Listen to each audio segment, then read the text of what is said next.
You're listening to the No Labels, No Limits podcast with best-selling author Sarah Box, where you get the inside scoop on the steps action takers and decision makers take to align their purpose to their principles and achieve their goals in business and life. We focus on the mantra, no labels, no limits, no excuses. And now, without further ado, please welcome your commanding coach with plenty of chutzpah and heart, Sarah Box. Hey everyone, thanks for joining us for another episode of the No Labels, No Limits podcast, all about shedding our limiting labels and beliefs so we can all live our dreams and shine our light into the world. This week, we are joined by Amayla Knight. Amayla has a really interesting story, which we'll get to later, but she has a goal to be someone that helps people to get to know themselves on a deeper level, and then to move through and beyond the patterns that keep us stuck in life. She understands firsthand about the pain that comes from not knowing how to handle destructive habits and routines that originate from not knowing your inner self and how it affects your life. In fact, it was her desiring the approval of one of her peers that actually landed her in one of her most abusive situations in life. And it was also the Enneagram that helped her climb out of that space to know herself and ultimately to heal. And she learned to never value anyone else's approval over her own self-worth, to stand in her truth in spite of the intimidating feelings that come when her truth does not necessarily appease or please other people. And it was her process that inspired her to pursue certification training as an Enneagram coach so that she could become a blessing for others. And we're going to talk about that. And she was also raised by her mom. So the Enneagram was not her mom who was into the Enneagram, so it wasn't brand new to her. So, which is pretty powerful. I'm not sure as many people could say that about themselves. So it gives Amayla a different perspective. And so we're going to talk more about her process, her certification training, and how we can use the Enneagram tools to help our family struggles. And then one other little thing about her, for those of you who know the Enneagram and may resonate, she is a type 4, and she understands the Enneagram, families in the Enneagram, and individuals in the Enneagram. So she's a great guest. I'm super happy to have her on the show. We had to reschedule when she wasn't feeling well a couple of weeks ago. So welcome, Amayla. How are you? Oh, I'm doing great. How are you, Sarah? I'm well also. I'm glad that you're better and that we are getting to speak today. 4 is one of my wings. And so I like talking with 4s because I get to see things I can learn from and level up on myself. But as all my guests know, either before or after the interview, is I do like to start by asking this question. And that is there something that you do every day that keeps you focused on your true purpose and calling? Absolutely. I pray. That is the number one thing I do in the morning. And do you carve out time for that so that you're not disturbed, or do you have a routine? I do. I carve out time for that specifically. And how has that helped you? It's helped me to meditate on what my heart is feeling with certain situations and we're in, let's say, problems that are distracting me. Mm-hmm. And it helps me to turn them into equations and then apply what I learned from everything to resolve the situation. Wow. Now, I've never heard it expressed quite that way, to take a problem, turn it into a solution, an equation rather, and then apply knowledge to that. I like that. Very cool. All right. So before we talk about you and the Enneagram, let's talk about how you even got here, a little bit more about your journey. And you said that you were raised into the Enneagram by your mom, who helped you to continue healing. What was that like? And what does that mean to be raised into the Enneagram? It means that your parents are wanting to get to know you on a level at such a young age that almost saves your life in a way to where it inspires you later to do this very same thing for yourself and get you out of the fire, per se. Now, were your parents, had they studied the Enneagram? Did they know their own types? My mother studied the Enneagram, she studied numerology, and she studied the zodiacs, both sides. And I know that for a very long time, she wasn't sure what I was. And so she could see all this potential for me, and she'd go ahead and start correcting things that I would do at such a young age. And I'd be very hard on myself about it.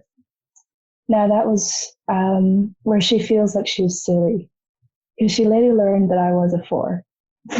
Now, wait, what did she think you were initially, did you say? Initially, she thought I was a 1.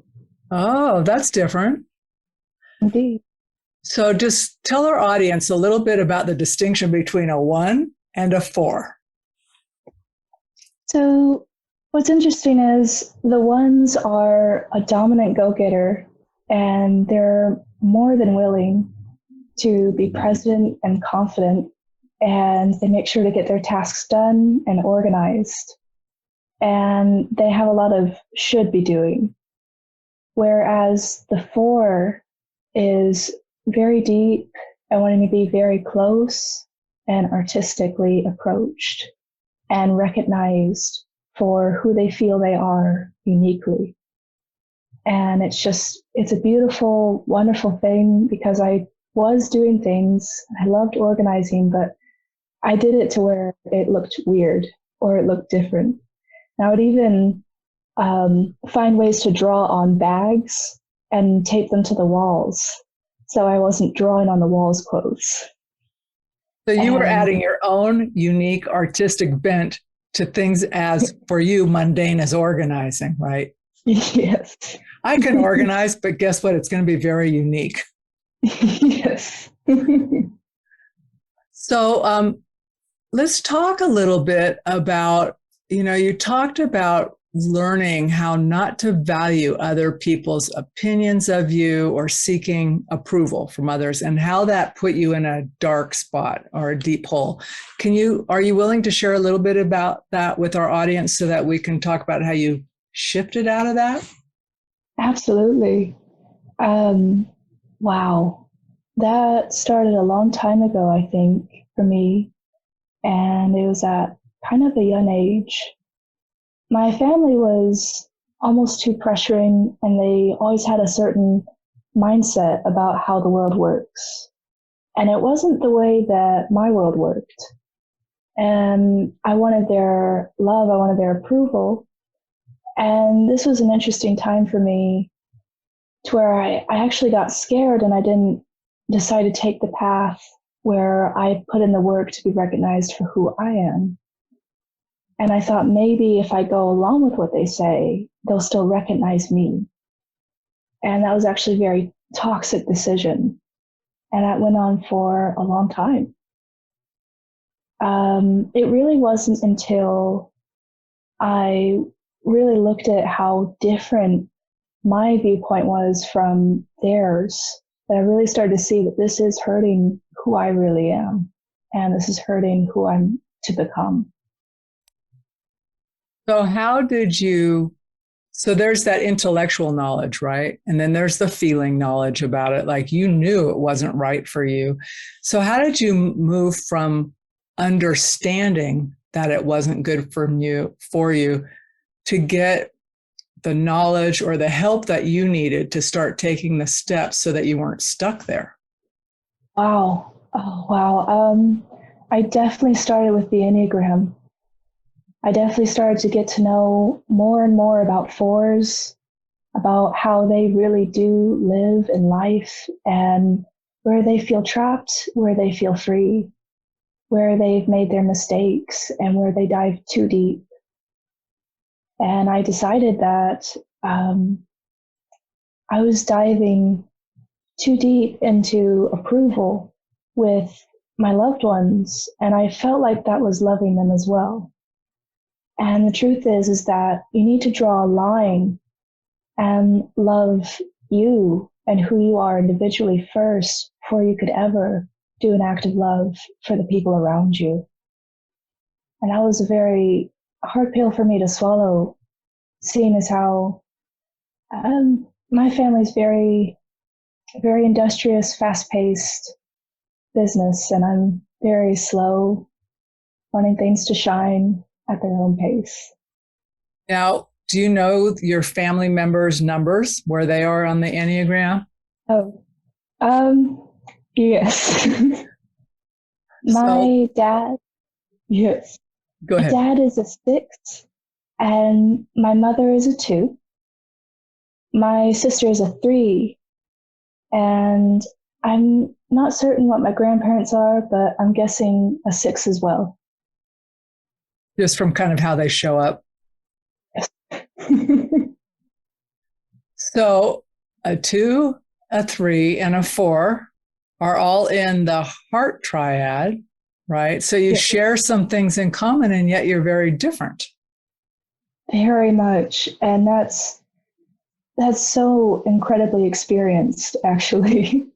We look like we can just be one easy family in the books and everything, but when you really start experiencing it with the other 3s and other 2s, it's a different story.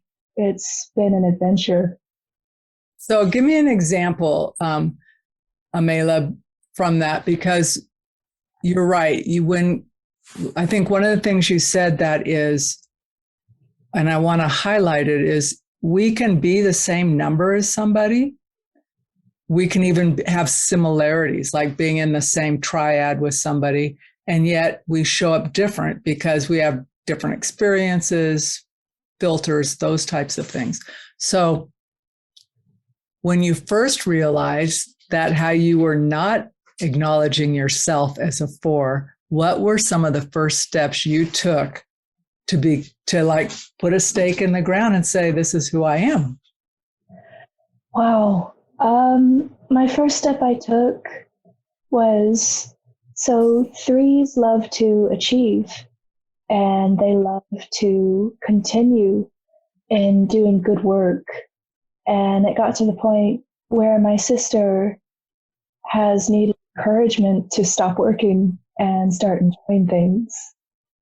And I was a little scared to leave her, actually. I wanted to do things with her so she felt like she had company. Then I realized I was feeding the wrong fire. And so I separated myself. I started just play videos on the TV, and she'd be working at the table with paper. And then she suddenly started laughing from the video as the audio was leaking into the dining room. And little actions like this, I noticed the more I enjoy what I enjoy, I can help others at the same time to break free from where they feel trapped. But you wouldn't have done that had you been thinking you needed to entertain her, right? Had that been your focus. Yep. That's right. All right. So, so that's one example of your personal transformation, right? What led you from studying the Enneagram for yourself and like breaking free to wanting to become certified so that you could coach others? Oh, wow. I think it was probably that realization that I had with this one friend who just would die for my approval. And she made it seem like it was the world to her. And I went with it for an unhealthy amount of time. And I realized that was because neither she nor I knew ourselves at all. And she was in college. I was still kind of trying to figure myself out where I wanted to be. And she kept inviting me to do all these things with her. And she even was inviting me to move to Japan with her. And I thought to myself, well, I don't know. And so for a long time, I thought about it, and I thought, this must happen to every young adult. And this must happen to every adult as well, where they reach a point where they're invited to do things that they're not sure if that's them. And I realized that I was scared because I realized that a lot of those choices could create regret. And that was something I think the most that I wanted to prevent for people, was to give them a chance to have a future that they've always wanted with themselves. And that would probably be one of my number one passions, would be to help them transform and choose who they really are, what they would really do. Besides the confusion of the approval that we have out in the world.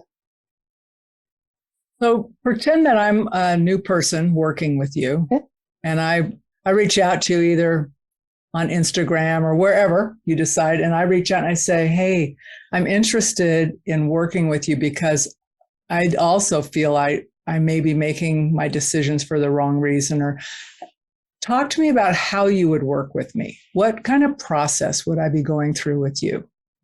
Oh, wow. Definitely the first process would be getting to just know your establishments, the decisions you've made and the decisions you want to make.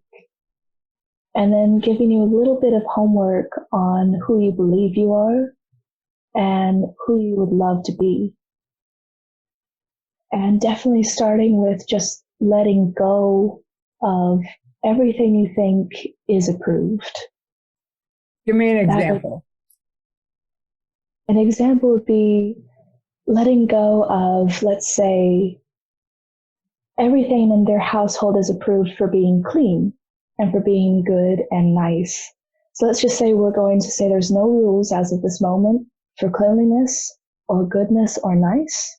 And you can be whatever you desire to venture to be. And without any kind of esteem, without any kind of approval, it's just you're remaining searching. And that's what I love, is the deep and the way that you can remove the kind of like lock that people tend to have with their workspace, with their education, and with their families.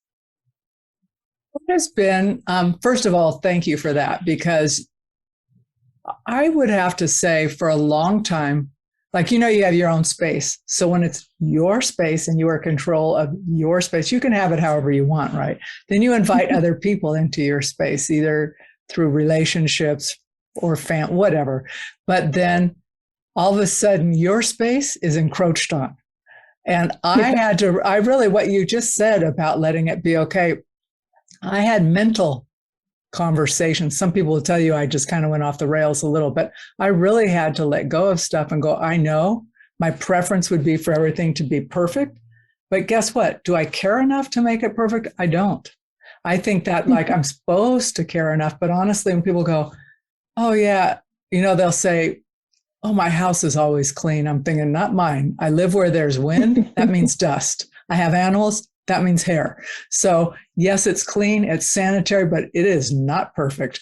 And so I just think about that freedom that you're talking about, to just be okay with who you are and it sounds like really being authentic with who you are after you know who you are. Is that right? That's correct. So how long does it take me to get from where I am coming in the door talking to you to where I'd be able to go, oh, that feels better? It's actually an incredible question, because for me, when I was breaking out of approval, it took me a long time.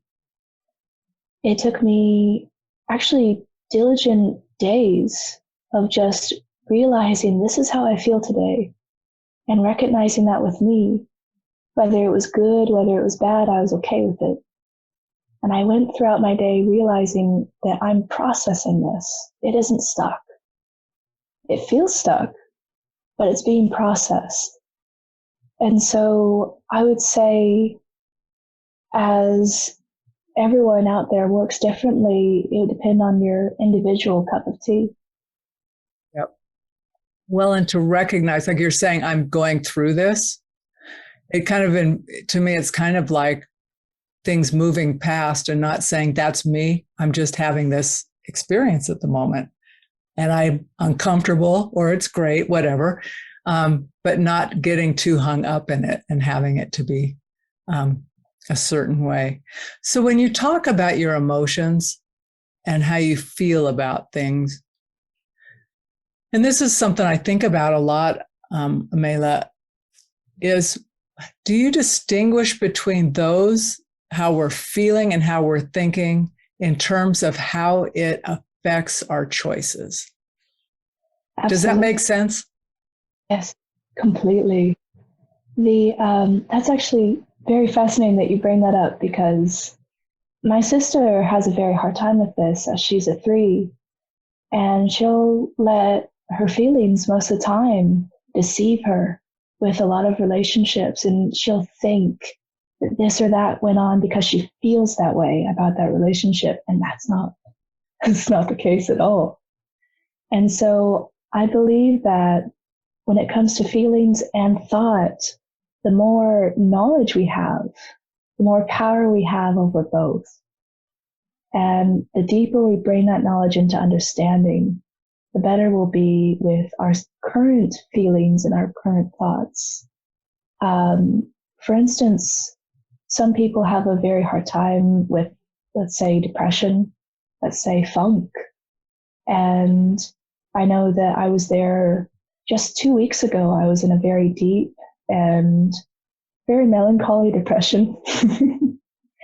And it turns out my mother, she just put her hand on my shoulder and she gently said, "Believe." And that was it. I just needed to believe that things would work out. And these feelings, this depression that I have isn't the truth about my current situations. It's about overcoming. I think when we come to terms with our feelings and our thoughts, and when they get into chaos, we're really just repositioning the compass once we get to know our situation better. Our situation and ourselves. And how great for you that you had someone who was in tune enough to what was going on with you to touch you and say a word that would trigger something specific for you. Right? Not just for J Random Public, but for you. Incredibly so. Yeah. So when you are growing yourself, like I think about all of us, that's a big assumption, not all of us, but I know for myself, I constantly have people I learn from, I'm mentoring from. Some of them are in the online space, some are in my daily life. So do you have a particular mentor or someone who helps you continue to grow in your own either self-awareness and your professional? As of right now, I'm having my mother help me. So say a little more about how that relationship works, because think about it, there's the mom-daughter, and then there's the mentor-mentee. So how does that work? Well, that's fascinating that you compare that, because there are a couple times throughout me and her's relationship where she's like, "I don't know which one to be today. Do you want me to be mentor or do you want me to be mom?" And I'm like, "I'm looking for mentor." So in every way, she has been a wonderful and perfect mother, and she has helped me through very hard times. But I think where her value is with our relationship is incredibly both. So as a mentor, she was able to guide me through the Enneagram, guide me through what a 4 is really like, and where I'm stuck, and where I'm deciding to be stuck. But as a mother, she would tell me that the dishes needed washing and that I needed to get started on dinner because she's going to be late. Different relationships. Yeah. Yes. Well, and not every relationship would be safe enough. And I don't mean that disparagingly, but your mom seems to have a special interest and a gift in helping people understand themselves, both from the Enneagram, and then when you talk about numerology and astrology, also from other spiritual realms. That's right. So she has some of her own good boundaries already in place. That's correct. All right. She's got to know herself very well. So I wanted to also ask you, your mom's name, did she encourage you? Did your mom encourage you to enroll for certification, or did you discover that on your own? I actually discovered this on my own. And I thought that was really neat because she usually encourages me for certain things. And one day I thought, I think I will just go ahead and pray about my next step in life and where I need to go with my passion. And I came across suddenly the Enneagram and being able to be certified online. I thought, this is great. This is an incredible opportunity. And it took a lot of actual convincing with her, actually. It did? In what way? In a way to where she's not much of an online person. And so doing an online coaching thing instead of in person was an interesting suggestion. And so, but I believe that no matter where you are, whether it's online or in person, it's still making a difference. So continuing with the certification and continuing with the education, it was wonderful to go into depth and learn even more. So who do you like working? Like, do you have a particular type of person that you typically work with or enjoy working with most? I actually don't. I have a pretty open world about that. So anybody who wants to reach out because you feel like the right connect to them can just reach out. Absolutely. So where is the best place for people to reach out to you? How is the easiest way for them to get a hold of you? Let me see. They can try info@personalcompass.us. And that should be best.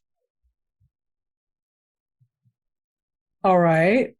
And then I just want to make note of that because I had something different for you. And so I'm glad to have this as a contact space for you so people can reach out. And if people do reach out, is there a free resource or something you'd like to offer listeners? Absolutely.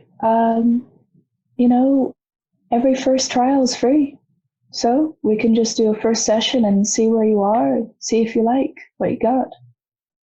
Nice. And they can sign up for that at that website, right? Or the info at, they could request it from you at info at. Yes. Nice. Okay, one last question for you. If you were thinking back to the Amayla you were at 8 years old, what advice would you give yourself at that time about the road ahead and navigating it? I would tell her to hang on and to remember who she is so that she can truly know that she's already free. I repeat that. That was powerful. So say that one more time. Sure. I would tell her to hang on, to remember who she really is so that she knows she's already free. Okay.